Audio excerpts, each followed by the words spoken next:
Alright, I'm back again with the Tesla coil project update. Something I have had an interesting breakthrough with the circuit here.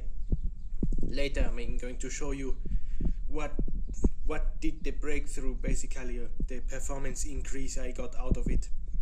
So you will note from last time we have I have a new interrupter. This one doesn't work with the old circuit. This one is the old circuit. This is because this circuit has a particular way of stopping the oscillation, which doesn't work with this circuit here. So now I have a third power transistor here, and we are basically hard switching the oscillator for the Tesla coil, which you will see on the circuit later when I show it off. So I'm going to turn it on now. I have to switch on the auxiliary power supply, switch on main power supply, turn it on. You can already hear it. 3, 2, 1, there it goes. Can't really see the arc because it's a bit bright. You can see it's way bigger than last time. And now I also have much more freedom with my interrupter. Can make the arc stronger.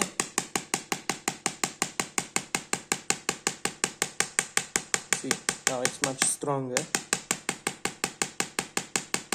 I can make the arc thinner. I can of course make it faster as well.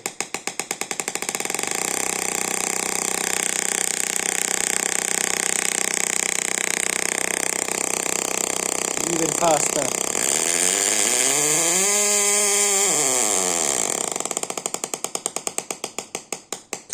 Can't run it for long on the high repetition rate because the switching MOSFET gets too hot.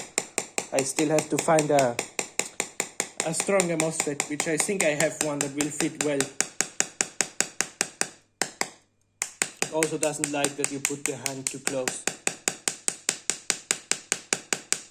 Else it works pretty good. Which is also a nice safety feature.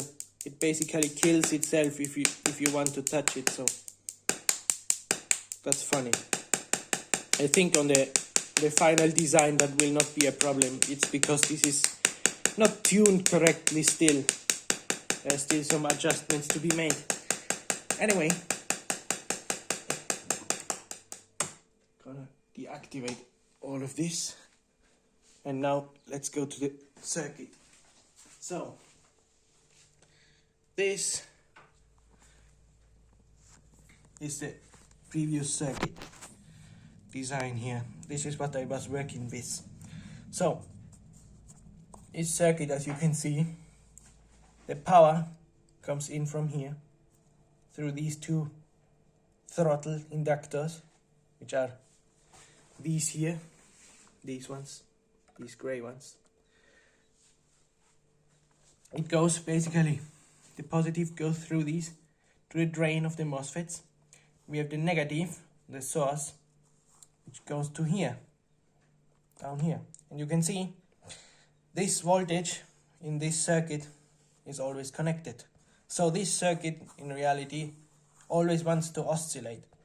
The only way to stop it is this transistor over these two Schottky diodes, which pull the gates down here and here.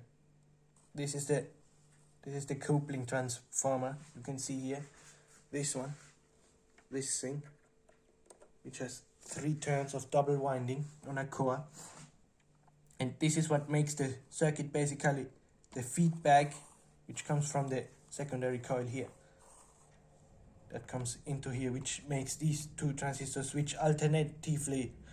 And this transistor pulls the gates down to stop the circuit oscillating. The only problem is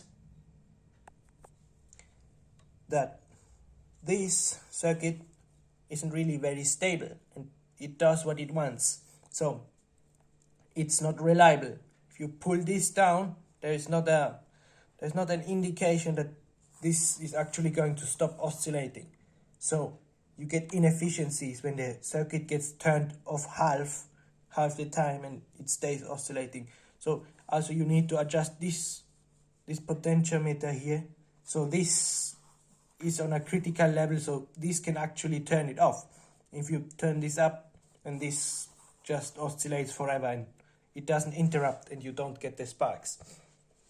Also here's the design of the gun I made. So what did I change on the new design? Well, here's the new circuit. It's drawn a bit differently because I had to accommodate some new circuit pieces, well, components basically. So the new circuit, now it's the same. The positive goes in here through the two inductors to the drain, but you can see the source no longer gets directly connected to ground. We have a hard switching transistor, so this basically turns everything off. This is positive, here is negative. I forgot to draw it here, but this is the negative rail here. You can see the big buffer condenser capacitor here. So this hard switches now this oscillator, so no matter what this oscillator wants to do, if this isn't on, this will stop no matter what, which is way better. The only thing is that this transistor has to have way more power, because turning off the gates is way easier because there is no current here. But on the negative rail, there's all the current of the circuit, so this transistor now gets relatively hot, which I have to solve somehow. And the other thing is these resonant capacitors here, from drain to source, this with 1 nanofarad, 1 kilovolt. These make all the difference you can see on the spark length. It's all because of these two capacitors, which is kind of crazy, but that's how it goes with resonant stuff.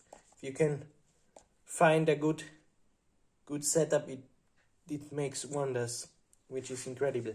So also we can see that the gate voltage is derived completely differently from the other circuit.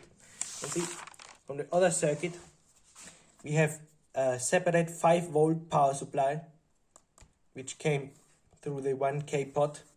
This is a voltage divider. It goes from ground to the 5 volts, so you can adjust this to the level that makes this run, so this can turn it off, this transistor, which is kind of tricky to set up. And here, this circuit, we have now 10K and a voltage divider. This 10K is to limit the current from the 20 to 50 volts that the circuit runs at. And now we have a Zener diode with 12 volts, which basically we get a secondary 12 volt rail on this point here. And it gets smooth with this 1 microfarad capacitor, so it doesn't have ripple and so on. And the Zener diodes normally have noise, so it's a good practice to put a capacitor over it. Now we have the 12 volt rail. You can imagine this is now a 12 volt spot because this drops 12 volt. Now we have a voltage divider here, 8.2 and 6.8K. And this exactly makes 5.44 volts on this spot, which goes over this connection to the gate.